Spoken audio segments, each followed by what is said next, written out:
Hello students, जैसा कि आपको भी पता है और मुझे भी पता है कि आपके पेपर करीब हैं 1-2 दिन में, तो हमने सोचा रिवीजन करा दिया जाए आपको, जिनमें से उन चैप्टर्स के रिवीजन करा देंगे जिनके वीडियोस आप लोग को अभी तक नहीं मिले हैं। और रिवीजन में हम ज़्यादा डिटेल में नहीं जाएंगे। ज़्यादा डिटेल का मतलब हम हर एक कॉन्सेप्ट को नहीं छूना चाहेंगे अभी, क्योंकि रिवीजन है तो कम समय में हम सोचेंगे कि आप ज़्यादा से ज़्यादा चीज़ें पढ़ सकें, है ना। तो ज़्यादा से ज़्यादा चीज़ों में वो चीज़ें हम ज़्यादा पढ़ेंगे जो इम्पॉर्टेंट है, जो हमारे लगता है हम लोग के रिस्पेक्ट में कि एग्ज़ाम में आ सकते हैं, या वो कॉन्सेप्ट जो आगे चल के एग्ज़ाम के लिए नहीं, एग्ज़ाम तो आपका 8th का भी देंगे आप, इसके बाद आपका था 9th क्लास 10th क्लास, जहाँ पे वो कॉन्सेप्ट की यूज़ पढ़ सकता है ना। तो हम उस रिस्पेक्ट में कुछ चीज़ें पढ़ेंगे या कभी कॉम्पिटिशन में उसकी जरूरत पड़ जाए। फिलहाल तो आज हम लोग स्टार्ट करेंगे सबसे पहले एक chapter square and square root से, फिर आगे देखते हैं क्या करते हैं। तो आज हम लोग पहला टॉपिक पढ़ेंगे स्क्वायर्स एंड स्क्वायर रूट्स, है ना। Square and square root, square roots, एक से ज़्यादा हो जाता तो स्क्वायर्स एंड स्क्वायर्स रूट हो जाएगा। तो आई होप आपको इतनी बात समझ में आ चुकी होगी। पहला क्वेश्चन आता है, सर स्क्वायर्स क्या होते हैं? तो कितने लोग जानते हो भाई स्क्वायर्स क्या होते हैं? आई होप आप सभी जानते हो स्क्वायर्स क्या होते हैं। जब आप स्क्वायर्स जानते हैं तो अगला क्वेश्चन आता है कि स्क्वायर्स निकालने के तरीके क्या होते हैं। तो पहली चीज़ आप ध्यान से पढ़ेंगे क्या है, what is square. What is square? Square क्या होता है? स्क्वायर होता है व्हेन, वैसे इसके कई डेफिनेशंस आपकी किताब में भी है कि व्हेन रेज़्ड पावर 2 या समथिंग, आप समझिए इसका what is square. when number multiplied by itself, when a number, मैं सिर्फ बोल देता हूँ, है ना, लिखता नहीं हूँ, आप ध्यान से सुनिएगा, आप लिख लीजिएगा क्योंकि लिखने में ज़्यादा टाइम जाएगा, तो आप सिर्फ लिखिएगा। तो मैं आपको समझाता चल रहा हूँ, है ना। What is square? तो स्क्वायर क्या होता है, when a number is multiplied by itself 2 times. How many times? 2 times, then it should be raised to the power 2। जैसे क्या होता है, हम आपसे क्या कहना चाहते हैं, हमने कहा एक नंबर 5 है, जब इसको 2 बार मल्टीप्लाई करेंगे लाइक दिस, तो हम इसको इसकी होल पावर 2 लिख सकते हैं। क्या लिख सकते हैं? 2। और this is known as square. इसको हम क्या बोलते हैं? स्क्वायर बोलते हैं। क्लियर है? कोई डाउट नहीं होना चाहिए। तो स्क्वायर्स आपको समझ में आ चुका होगा और आपको यकीनन याद होगा कि हमने आपसे कह रखा था 25 तक आपको स्क्वायर्स लर्न होने चाहिए। जिनको लर्न अच्छी बात है और सबको लर्न था, अब जिसको भूल गया हो जो कोई, वो रिविज़न कर ले, रिवाइज कर ले, है ना। तो स्क्वायर समझ में आ चुका। चलिए स्क्वायर समझ में आ चुका, अब हम ये कैसे पता लगाएंगे कि कोई भी नंबर मैंने लिख दिया, सपोज लिख दिया हमने 1008, ठीक है। अब हमको पता लगाना है ये नंबर परफेक्ट स्क्वायर है या नहीं है। कैसे पता करेंगे? तो हमें आपको बताना होगा कि जब नंबर का 2 बार मल्टीप्लाई करते तो स्क्वायर बनता है, पर यहाँ हमें नहीं पता किसी नंबर का 2 टाइम्स है कि नहीं, तो हम पढ़ते हैं एलसीएम मेथड। कौन सा मेथड? LCM method. हम यहाँ पे इसका एलसीएम निकालेंगे। जब आप इसका एलसीएम निकालेंगे, आता है ना एलसीएम निकालना, ध्यान समझना जिनको नहीं आता है। अब देखो 2 से करेंगे, 1 तो छोटा हो गया, तो 2 टाइम्स ले जाएंगे, सॉरी 2 डिजिट तक। 10 लिखा है, 2 5 जा 10। अब ये 0 था, 0 टाइम्स जाएगा, है ना, किसकी टेबल में कुछ नहीं आता, 0 टाइम जाएगा। और 8 है, 2 2 4 जा 8। क्लियर है? समझ में आ गया होगा। फिर 2 से 2 2 जा 4, 1 5 10, सॉरी 1 0 10, 2 5 जा 10, 2 2 जा 4। तो आप जरा देखिए ध्यान से, तो इसमें प्रॉपर कुछ ना कुछ पेयर बनना है। जैसे यहाँ पे 2 के पेयर बने, किसके पेयर बने? 2 के।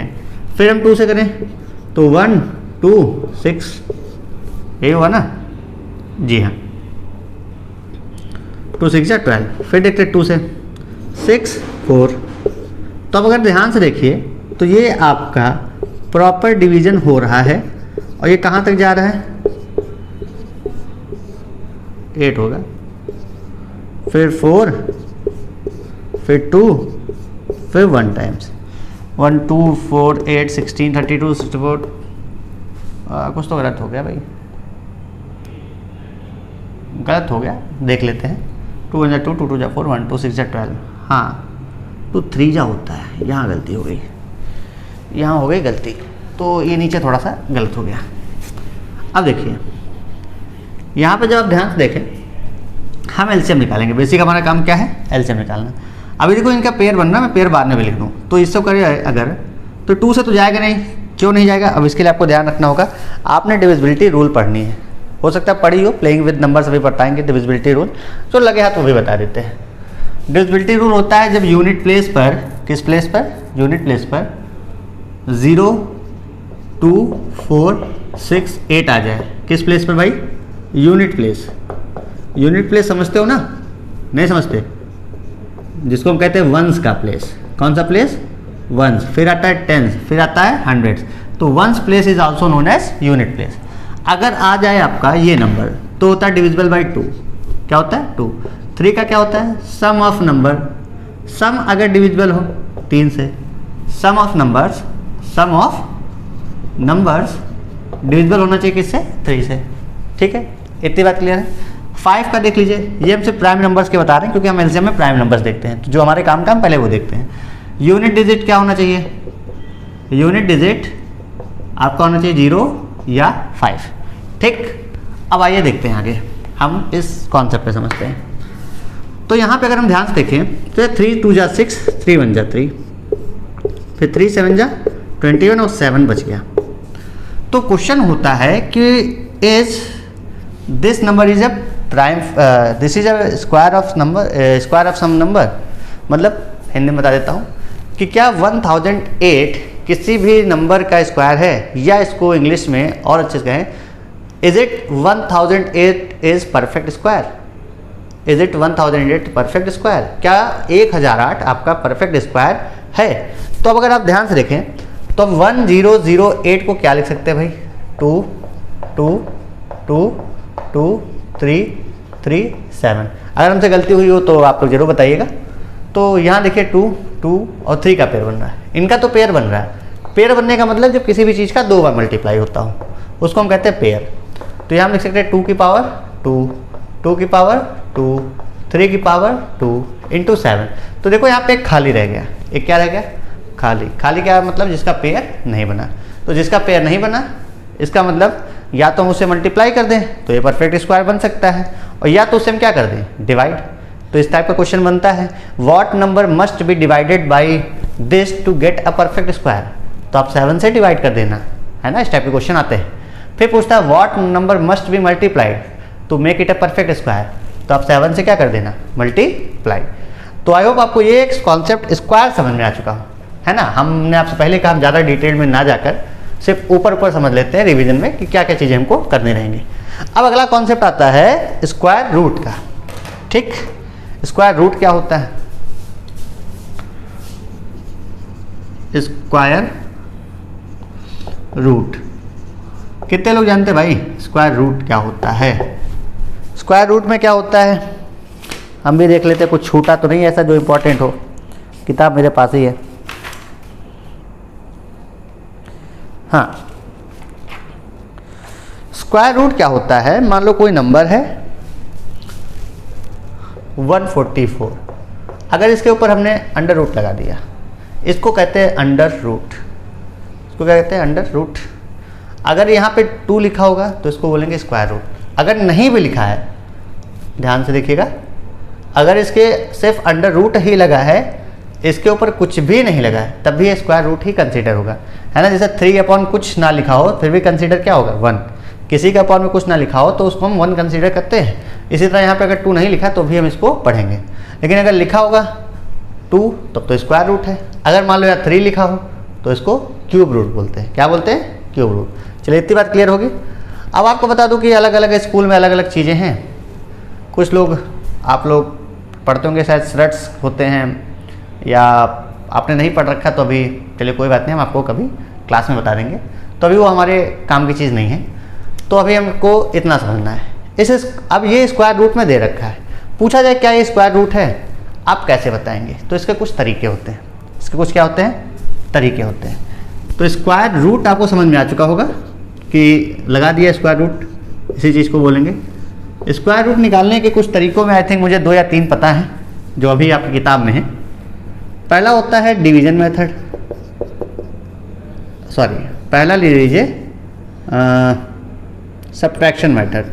कौन सा मेथड? Subtraction method. कि अगर हम सब्ट्रैक्ट कर लें जितने स्टेप आएंगे उससे हम बता सकते हैं।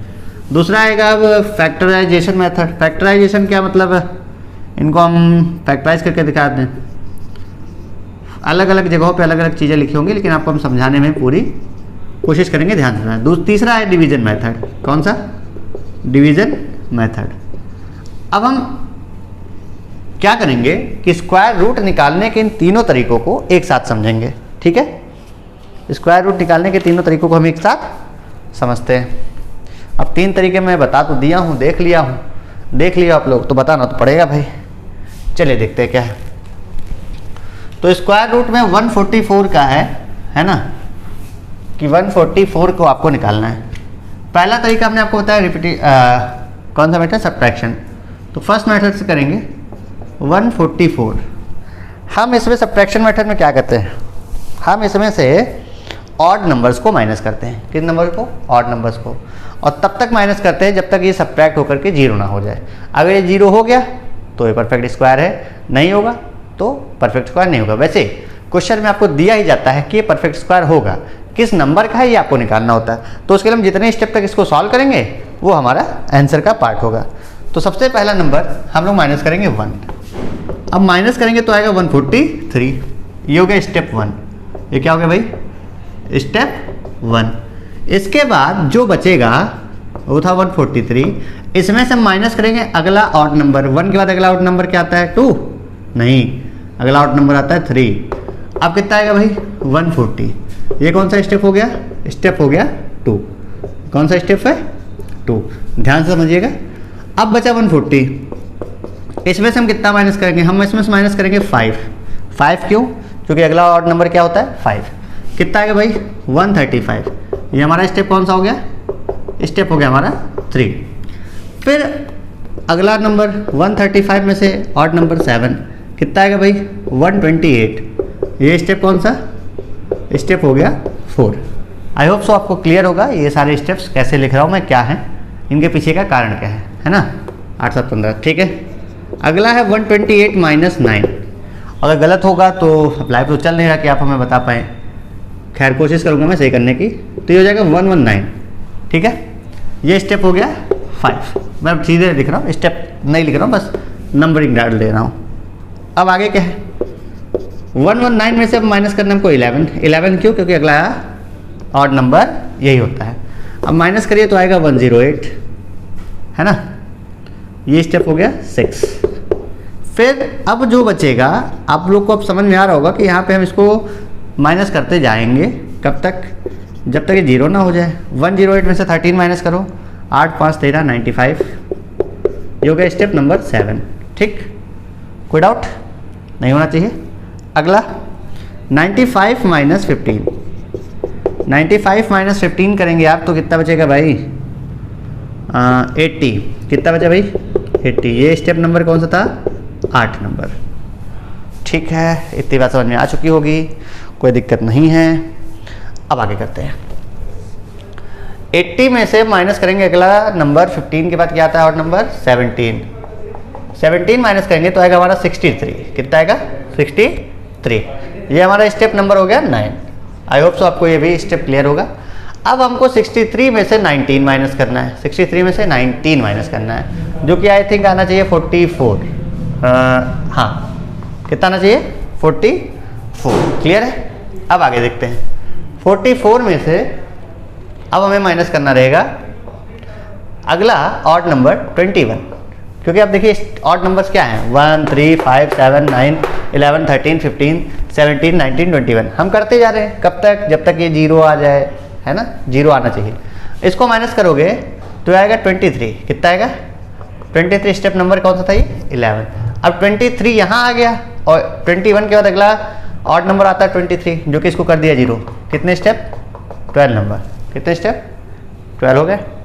तो आप उसके नीचे लिखेंगे so here total number of steps is 12. Hence 144 is a perfect square of 12. I hope आपको समझ में आ गया हो, नहीं आया तो एक बार ध्यान दीजिए। 1 3 5 7 9 ये सब क्या थे, ऑड नंबर थे जिनसे हमने 144 को माइनस करना शुरू किया। यहाँ हमने साइड में स्टेप्स लिखते गए, कितने स्टेप तक गया है जीरो होने में, 12 स्टेप। तो हमको लैंग्वेज लिखना पड़ता है। So here total number of step is 12, hence 144 is a perfect square of 12। ठीक है, कोई डाउट? ओ सॉरी, स्क्वायर रूट होना चाहिए, है ना, इसको सुधार लीजिएगा। 144 जो स्क्वायर रूट है किस नंबर का है? 144 स्क्वायर रूट है हमारा 12 का। ठीक है, तो पहला स्टेप आपको समझ में आ चुका होगा कि ये सब्ट्रैक्शन मेथड था। कौन सा था? Subtraction method. अगला मेथड देखते हैं। अगला हमने बता दिया आपको फैक्टराइजेशन। तो फैक्टराइजेशन में क्या होता है वो भी ध्यान दीजिए। फैक्टराइजेशन मेथड में आपके सामने जो नंबर था वो था 144। आप इसके प्राइम फैक्टर्स निकाल लें। क्या निकाल लें भाई? Prime factors. प्राइम फैक्टर्स क्या होता है वो तो अब निकालेंगे तभी पता चलेगा। इसको अगर आप करें तो 2 से करेंगे 7 2, 2 से करेंगे 3 6, 2 से करेंगे कितनी बार जाएगा 18, 2 से करेंगे 9, 3 से करेंगे 3, 3 से करेंगे 1।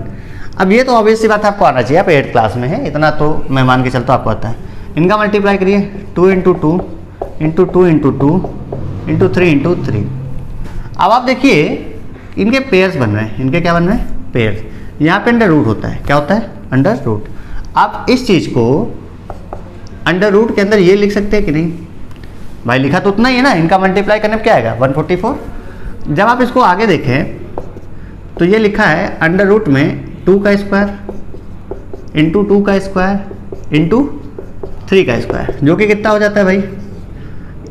अब आप देखिए powers are same. Exponents and exponential function जब पढ़ाते हैं, एक्सपोनेंट्स पढ़ाते हैं, base are difference, power are same. मतलब मैं आपको याद दिलाना चाहता हूँ, अगर a की पावर m b की पावर m हो तो हम इसको ab की होल पावर m पढ़ सकते हैं। बात सही समझ में आ रही? यहाँ देखो पावर सेम थी, मान लो बेस ये दोनों अलग थे, यहाँ तो सेम है ना, सेम है तो ऐड कर दो तो हो जाएगा 2 की पावर 4 होगा। गलत जवाब। हम यहाँ पर देखते हैं, हमने कहा बेस आर डिफरेंट, हम इन तीनों बेस का आपस में मल्टीप्लाई कर देंगे क्योंकि a × b हो जाता ना, तो 2 2 जा 4 3 जा 12, 12 की पावर 2 हो जाएगा। तो इसका मतलब कि 144 को हम लिख सकते हैं अंडर रूट 12 का स्क्वायर। ठीक है, अब रूट की वैल्यू होती है किसी की पावर 1/2, इसकी वैल्यू क्या होती है 1/2, ये आपको बता चुका हूँ। इसको कट करोगे तो क्या आ जाएगा 12, क्या आ जाएगा 12। तो under root 144 is equal to what? Is equal to 12। क्या हो जाएगा 12। तो इससे पता चलता है कि रूट में 144 किसका होता है? स्क्वायर रूट 12 का होता है। किसका? 12 का। ये कौन सा मेथड था भाई? ये सेकेंड मेथड था हमारा फैक्टराइजेशन। अब तीसरा और इम्पोर्टेंट कह सकते हैं आप, डिवीजन मेथड होता है कैलकुलेशन के लिए, आपकी क्लास के लिए तो है ही है। तो तीसरा है आपका डिवीजन मेथड्स। कौन सा मेथड है? Division method. डिवीजन मेथड में क्या होता है? डिवीजन मेथड में भी आप ध्यान से देखिए तो पता चलेगा आपको कि 144 को हम कुछ इस तरीके से लिखेंगे। ये होता है आपका डिवीजन मेथड, समझिए। इस तरीके से क्यों लिख रहे हैं? क्योंकि हम यहाँ पे देखेंगे, क्या देखेंगे हम यहाँ पे एंड से यूनिट डिजिट से डबल नंबर का पेयर बनाएंगे। तो यार देखिए 44 का पेयर बना, 1 का छूट गया, तो इसको हम ऐसे रख देते हैं। अब करना क्या होता है इसमें, हम ढूंढते कोई ऐसा नंबर जो 1 के स्क्वायर के इक्वल हो या तो 1 ही हो। तो हमें पता चलता है 1 का स्क्वायर क्या होता है भैया 1 होता है। 1 1 जा 1, आपको ध्यान रखना 1 1 जा 1। माइनस करेंगे तो 1 - 1 कितना हो जाएगा 0, 0 तो हो गया। अब क्या किया जाए, ये दोनों पेयर वाले नंबर एक साथ उतरते हैं। कैसे? एक साथ। अच्छा इधर तो माइनस होके 0 हो गया, लेकिन इधर इनका प्लस हो गया, 1 + 1 2, और यूनिट डिजिट आप छोड़ देंगे। यूनिट डिजिट क्या करेंगे? छोड़ देंगे। क्यों? इस यूनिट डिजिट पे आपको कोई नंबर लिखना है। जैसे हमने लिखा 0, तो हम इसको 0 से मल्टीप्लाई करेंगे, कितना आ जाएगा 0। अगर इस यूनिट डिजिट पे हमने 1 लिखा है तो हम किससे मल्टीप्लाई करेंगे 1 से, कितना आएगा 21। अगर इस यूनिट डिजिट पर हमने 2 लिखा है तो हम किससे मल्टीप्लाई करेंगे 2 से, कितना आ जाएगा 44। आपको समझ में आ चुका होगा कि यूनिट डिजिट पे जो भी छोड़ेंगे उसी नंबर का सेम से मल्टीप्लाई करना है। जो करना है ताकि यहाँ जो नंबर आए, या तो कंप्लीटली डिवाइड हो रहा है या नहीं हो रहा है डिवाइड, तो उसके आसपास आ जाए। हमने देखा कि अगर हम इसको 2 टाइम्स ले जा रहे हैं तो कंप्लीटली डिविजिबल है, आपको पता है क्या आ गया भाई 0। जब आपका ये 0 हो जाएगा इसका मतलब आपका ये डिवीजन सॉल्व हो गया है। समझ में आ गया? जिसको नहीं समझ में आया वो एक बार वीडियो को रिवाइंड करके मतलब पॉज करके पीछे करके जो भी कहते हो जाके देख लीजिए, ठीक। तो अब इससे पता चला कि 144 is a perfect square root of 12, है ना, क्योंकि हम यहाँ पे आंसर क्या होता है, आंसर जो यहाँ लिखा होता है ये होता है आंसर। इससे पता चल गया आपका। तो आई होप सो आपको ये बात अभी क्लियर हो गई होगी, है ना, बिना किसी हेजिटेशन के। बढ़ते हैं इसके कुछ लैंग्वेज बेस्ड क्वेश्चन पे, जो मैं ज़्यादा नहीं बस कुछ आपको दिमाग आइडिया दे दूँगा। जैसे मैं कहूँ, मैं क्या कहता हूँ कि मेरी क्लास में जितनी सीटें हैं, मेरी क्लास में जितनी सीटें हैं उतने ही बच्चे हैं, उतने ही नंबर ऑफ रोज़ या कॉलम से ऐसे मतलब क्वेश्चन होता है। हमारी क्लास में जितनी सीटें हैं और जितनी रो हैं, जितनी सीटें जितने रो हैं, उनका जो वैल्यू आता है वो आता है 49। क्या आता है? 49। या मैं क्या कहना चाहता था, कुछ और कहना चाहता था। Number of rows and into number of seats is equal to number of students. ये मैं क्या कहने जा रहा था, मैं आपको सिंपली बताऊं तो एक क्वेश्चन उठाता हूं मैं। लैंग्वेज में थोड़ा देखना पड़ जाता है ना क्वेश्चंस। तो जैसे मान लीजिए किसी क्लास में, सपोज दैट मेरी क्लास की बात कर लेता हूँ। मेरे क्लास में मान लीजिए 64 स्टूडेंट्स हैं। कितने हैं? 64। और जितने स्टूडेंट हैं वह एक स्क्वायर फॉर्म करते हैं। क्या फॉर्म करते हैं? स्क्वायर्स। स्क्वायर जब फॉर्म करेंगे तो हमको बताना है एक रो में कितने स्टूडेंट हैं। कितने रो में? एक। हमने कहा टोटल नंबर ऑफ स्टूडेंट कितना है? टोटल नंबर ऑफ स्टूडेंट हैं 64। कितना भाई? 64। वह एक स्क्वायर फॉर्म करते हैं। स्क्वायर मतलब जिसकी लेंथ, ब्रेथ, हाइट जो भी कह लीजिए आप, सब इक्वल होगा। स्क्वायर कैसे? आप सुबह सुबह असेंबली में खड़े होते हैं तो एक रो, दूसरी, तीसरी, चौथी, पाँचवीं, छठी, सातवीं और एक आठवीं, कुछ ऐसे ही आप सीक्वेंस में खड़े होते हैं जहाँ से आप मान लीजिए अलग अलग क्लास से खड़े होते हैं। मैं मानता हूँ ये क्लास है। क्लास में तो पहली रो, दूसरी रो, तीसरी, चौथी, पाँचवीं, छठी, सातवीं, आठवीं होगी। अब 8 लोग इधर खड़े हैं, स्क्वायर फॉर्म हो रहा है, तो ऑब्वियस सी बात है इस तरह नीचे की भी तरफ कितने होंगे? इस तरह नीचे भी 8 होंगे। क्यों? इससे जब आप डायगोनल्स का मल्टीप्लाई करके देखेंगे तो 8 8 जा 64। या आप इनका एडिशन करके देखेंगे ना, इनका क्या करके देखेंगे आप? एडिशन करके देखेंगे तो इस पूरे का जो एडिशन भी आएगा वो भी कितना आएगा? 64। तो number of rose, number of columns निकालने का तो ये तरीका आपको इजीली हमने बता दिया, जो माइंड मेकअप से आप कर सकते हैं। क्वेश्चन में क्या रहेगा? अगर आपको दिया है 64 तो आप लिखेंगे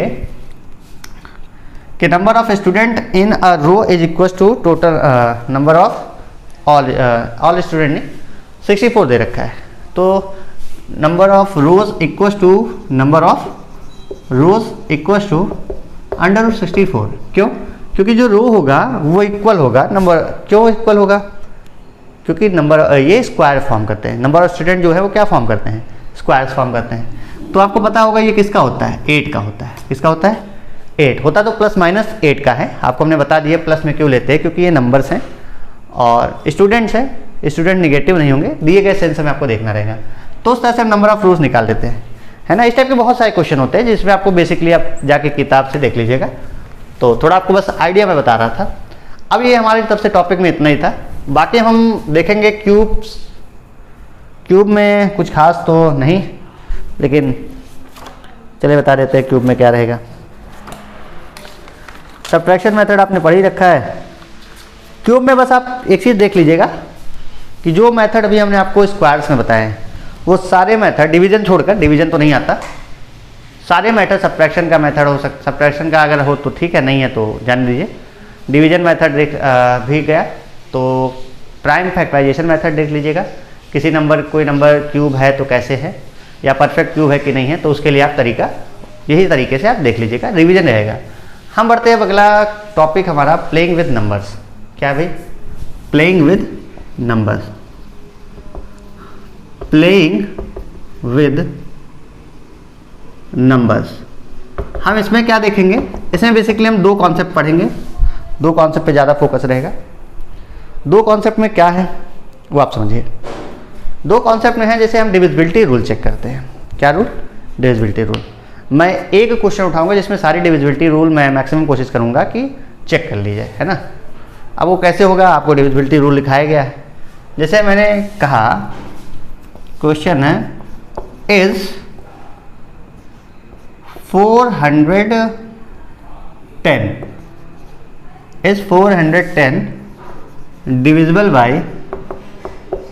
divisible by 2, 3, 4, 5, 6 and 9।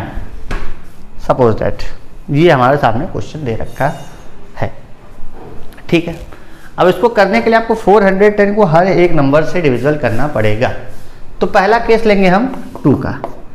हो सकता है आपसे 2 ही 3 पूछा जाए, आपको समझा पूरा देते हैं। पहला डिविजिबिलिटी ऑफ 2, पहले हम लिखेंगे yes it is divisible by 2। It is divisible by 2। पहले तो आपने हाँ भर लिया, हाँ है, क्यों है तो रीजन भी देना है। तो आप यहां लिखेंगे because unit place of 410 is 0। अब इससे क्या समझ में आता है? इससे समझ से दो बात आती है, या तो आप बहुत पढ़े लिखे हैं या तो आप बिल्कुल नहीं पढ़े लिखे। मतलब ये है कि या तो आपको पता है कि 2 की डिविजिबिलिटी रूल में यूनिट प्लेस पे 0 आता है, इसलिए आपने लिख लिया होता है। या फिर अगर मान लो यहाँ पे हमने 3 दिया होता है, आप उठा के छाप मारोगे कि because unit place is 3 hence it is divisible by 3। तो वहाँ भी पता चल जाएगा कि आप बिल्कुल पढ़े लिखे नहीं। क्यों? क्योंकि अगर आप पढ़े होते तो आपको पता होता कि यूनिट प्लेस पे 0 क्यों है, और सॉरी 0 है तो वो 2 से डिविजिबल क्यों है। क्योंकि यूनिट प्लेस पर अगर 2, 4, 6, 8, 0 आएगा तो 2 से डिविजिबल होगा। तो आप इतना भी रीजन लिख सकते हैं। अब बढ़ते हैं 3 पर। No it is not divisible by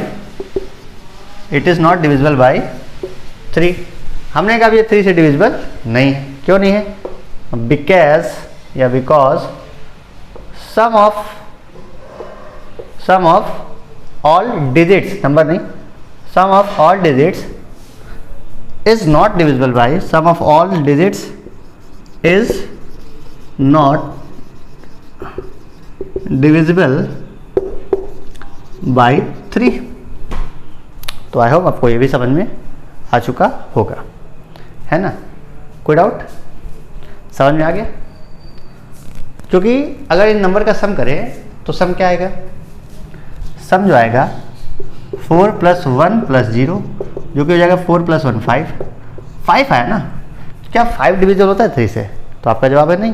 सम की बात कर रहा हूँ, नहीं है, तो इसलिए 3 से डिविजिबल नहीं होगा। अगला आता है 4 से चेक करना। चलिए 4 से चेक कर लेते हैं। वहाँ पे लिख दे रहे हैं no it is not divisible by 4। हम पूरा नहीं लिख रहे हैं, समझा रहे हैं। क्यों? Because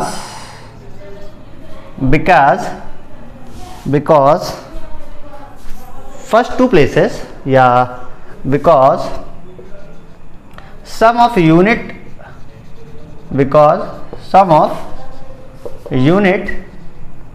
and tens place is not divisible by 4, is not divisible by 4। कैसे?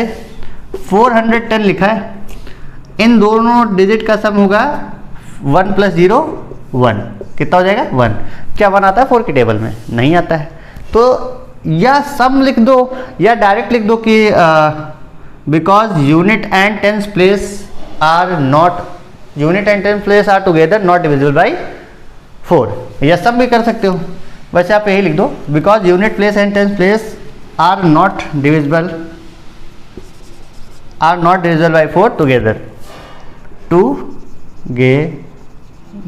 ठीक है, आप ये भी लिख सकते हो, कोई दिक्कत नहीं। तो आई होप आपको इतना समझ में आ चुका होगा। हम बढ़ते हैं ऊपर की ओर। ऊपर की ओर मतलब अब हमको 5 पे चेक करना है। हम इसको करते हैं पार्ट नंबर 4, और पार्ट नंबर 4 में हम लिख देंगे यहाँ पे सीधे 5 और इस 0 क्या है, हमने बस एक लाइन चेंज की। क्यों? इस लाइन में देखो ज़्यादा चेंजेस नहीं है, बस रीजन ये कि सम था यहाँ पे यूनिट और टेंस प्लेस का दोनों एक साथ 4 से डिविजिबल नहीं थे। क्यों? क्योंकि 410 में 10 जो होता है वो 4 से डिविजिबल नहीं होता है। अब यहाँ पे क्या था, यहाँ पे जो था 5 से डिविजिबल क्यों है? क्योंकि यूनिट प्लेस पे क्या है, 0 है। हम नीचे की लाइन ये भी हटा रहे हैं। ये 5 से डिविजिबल क्यों था? क्योंकि इसकी यूनिट प्लेस पर 0 या 5 हो, अगर किसी की यूनिट प्लेस पे 0 या 5 हो तो वो 5 से डिविजिबल होता है। तो आई होप आपको ये क्लियर होगा। अब देखते हैं 5 नंबर। 5 नंबर क्या, 6 से। It is not divisible bye 6, it is not divisible bye 6 because में ये होता है कि 6 की डिविजिबिलिटी रूल ये कहती है कि अगर कोई नंबर 2 और 3 दोनों से कंप्लीटली डिविजिबल है तब तो वो 6 से डिविजिबल होगा। लेकिन ये 2 से तो डिविजिबल है, लेकिन 3 से है क्या? 3 से नहीं है। तो आप डायरेक्ट लिखिए because it is not divisible by 3, है ना। 2 से तो है लेकिन 3 से नहीं है, because it is not divisible by 3। ठीक, जरूरी नहीं लिखना कि ये 2 से डिविजिबल है because it is divisible by 2 but not divisible by 3। नहीं, क्लियर है भाई कि 2 से तो है लेकिन 3 से नहीं है। तो आप वही लिखिए जिसकी वजह से ये कॉन्ट्राडिक्शन हो रहा है। कॉन्ट्राडिक्शन मतलब विरोध कर रहा है कि ऐसा क्यों हो रहा है। क्लियर है। अब बढ़ते हैं 6 नंबर।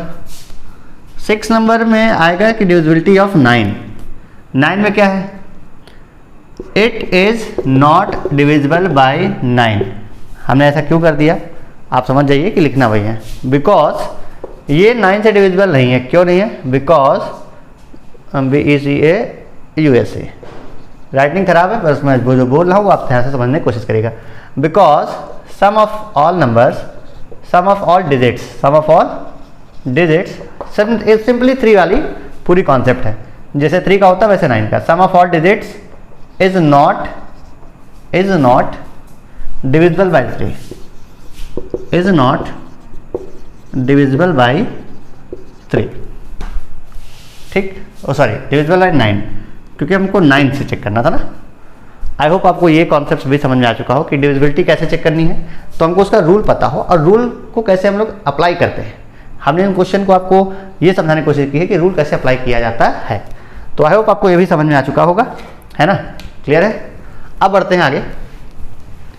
अब इसमें है तो बहुत से टॉपिक, बहुत अच्छे टॉपिक है, पर जैसे कि आपको पता है कुछ टॉपिक हमने आपको बता रखे थे पहले से कि नहीं इनका भी ज़्यादा कुछ खास काम नहीं है, तो अभी उसको हम लोग पोस्टपोन कर रखे हैं। बाकी जो काम के हैं उनमें हम आगे एक चीज़ और देखते हैं, है ना। अब क्या है, अब ऐसा होगा कि आपको एक क्वेश्चन दिया जाएगा। सपोज दैट एक क्वेश्चन है। क्वेश्चन क्या है कि मान लो एक नंबर लिखा हमने 705-74। अब इस डैश की जगह पे तुम मान लो ए लिख दिया हमने। क्या लिख दिया? ए लिख दिया। अब यहां पे पूछा जाएगा what number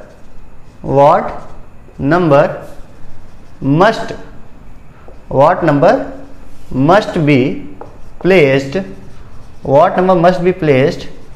at the place of A, क्योंकि हमने A माना है ना, या B लिख दो आप। यहाँ पे मतलब कोई भी नंबर हो सकता है, रैंडम XYZ ABCD कुछ भी।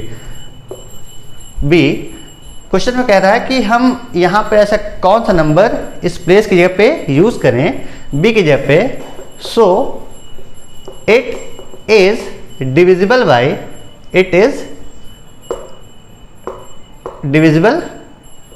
बाय अब बाई के बाद यहाँ कोई भी नंबर हो सकता है। अब ये क्या कह रहे हैं सर, कहना ये चाहता हूँ कि यहाँ पे कोई भी नंबर हो सकता है। यहाँ पे आपको दिया जाए 2 हो सकता है, 3 हो सकता है, 4 हो सकता है, 5 6 7 8 9 कुछ भी हो सकता है। तो आपको कैसे पता चलेगा? तो आपको कुछ रूल्स याद है।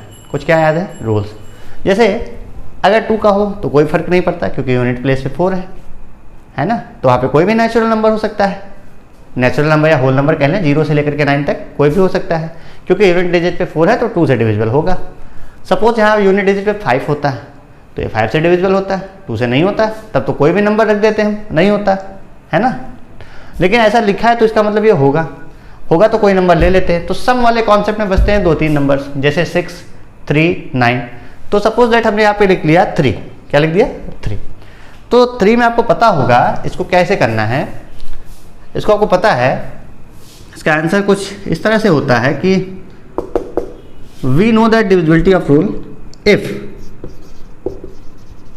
if sum of all digits is divisible by 3 then number will divisible by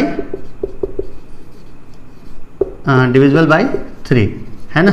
अब चेक करते हैं जरा, तो 7 + 0 + 5 + b + 7 + 4, जरा देखिए कितना आया कितना, तब तो हमें पता चले ना कितना चाहिए। 7 5 7 7 14 14 + 4 18 + 5 23 और प्लस b, इनको ऐड करने पे प्लस b एक साथ रहेगा। इसका मतलब b की जगह पर हम कुछ ऐसा नंबर रख दे जो 3 की टेबल में आता हो या 3 से डिविजिबल हो। तो 23 के बाद 3 में ऐसा कौन सा नंबर होगा जिसको हम ऐड करने पे हम इसको हम 3 से डिविजिबल कर सकते हैं। तो आपको याद होगा 3 7 जा 21 और 3 8 जा 24। तो इसका मतलब अगर हम b की जगह पे 1 रख दे तो एक पूरा नंबर किससे डिविजिबल हो जाएगा 3 से। आई होप आपको समझ में आ चुका। सम किया तो 23 + b आया। इसका मतलब ये हुआ कि हम b की जगह पे कोई एक वैल्यू रख दें जिससे 3 से डिविजिबल हो जाए। तो सबसे छोटी वैल्यू क्या हो सकती है, इसके तो नंबर और भी आ सकते हैं ना। आप यहाँ पे 1 रख देंगे तो 24 आएगा, आप यहाँ पर 4 रख दें तो 28 आएगा। तो यहाँ पे 1 और 4 दोनों रखे जा सकते हैं। तो यहाँ पे लिख सकते हैं so if we use 1 at the place of b then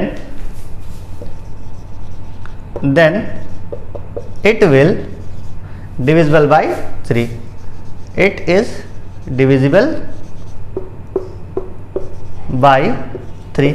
अब आप सोच रहे होंगे सर आपने कहा था 4 भी रख सकते थे। भाई 4 तो इसकी 3 से रिमाइंडर से ज़्यादा हो जाता है ना भाई। 3 की टेबल में क्या होता है, रिमाइंडर मैक्सिमम कितना हो सकता है 2। तो हम जो रिमाइंडर भी लेंगे वो दिए गए नंबर से छोटा होना चाहिए। जैसे 9 अगर लेता तो हम 8 तक रिमाइंडर ले सकते थे, उससे बड़ा नहीं। तो आई होप आपको ये समझ में आ चुका होगा। तो आज हमने आपको बताया squares and square root. Cube में हमने कुछ खास चर्चा नहीं की। क्यूब में हमने बस आपसे कहा कि आप थोड़ा सा जो है देख लीजिएगा स्क्वायर मेथड क्या होता है, सॉरी प्राइम फैक्टराइजेशन मेथड क्या होता है उसका, और आप बेसिक से उसको जो है निकालना सीख लीजिएगा। या मे भी उस टाइप के क्वेश्चन होंगे तो आपको लैंग्वेज बेस में आपको देखना रहेगा। लैंग्वेज बेस के लिए हमने आपको स्क्वायर्स का भी बता दिया कि आपको ध्यान रखना है। लैंग्वेज के लिए हमने आपको स्किल्स बता रखी हैं तो हम उनमें ज़्यादा चर्चा नहीं करेंगे। चैप्टर 5 में हमने 2-3 कॉन्सेप्ट में से 2 कॉन्सेप्ट आपको अच्छे से बता रखा है। आप इन्हीं 2 कॉन्सेप्ट को अच्छे से पढ़ लीजिएगा। हालांकि हमने आप लोग को एक क्लास में रिवीजन करा रखा है, लेकिन फिर भी हमने कहा कुछ बच्चे एब्सेंट रहते हैं या आप लोग को मान लीजिए एक बार फिर से रिवीजन करने का मौका मिल जा रहा तो अच्छी बात रहेगी। मैंने ऐसा विचार सोचा तो हमने अब तक किया। बाकी बचा अगर आपको लगता है कोई और चैप्टर का रिवीजन होना है तो आप लोग कमेंट कर दीजिएगा, ग्रुप यहीं यूट्यूब पर ही कर दीजिएगा। आप कमेंट कर दीजिएगा, मैं देख लूँगा जिन बच्चों में जैसे आपने कमेंट किया तो सबसे ज़्यादा कमेंट जिस चैप्टर के नाम पे होगा तो पहले हम उससे स्टार्ट करेंगे, उसके बाद सारे बता देंगे जो भी कमेंट बनाएंगे। ठीक है, तो आज के लिए बच्चों बस इतना ही। पढ़ते रहिए, मस्त रहिए।